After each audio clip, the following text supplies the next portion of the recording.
Am I wrong for signing up my girlfriend for a social etiquette class before meeting my family? My girlfriend and I have been together for a little over 3 months, and we agreed it's time for her to meet my family. For some context, I'm very blessed and had a fortunate upbringing. My girlfriend, on the other hand, faced some challenges in her life from a very young age, specifically financial challenges. She's a beautiful, interesting person despite all of the hardships she's faced. The only problem is that she lacks the manners that my family typically expects from someone I'm in a relationship with. My girlfriend is the first, less fortunate woman I'm dating.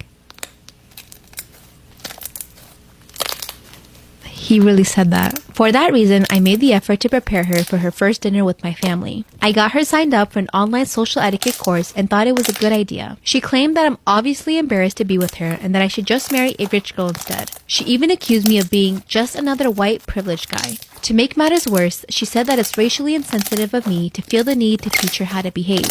So, am I the complete asshole here? Explanations are more than welcome.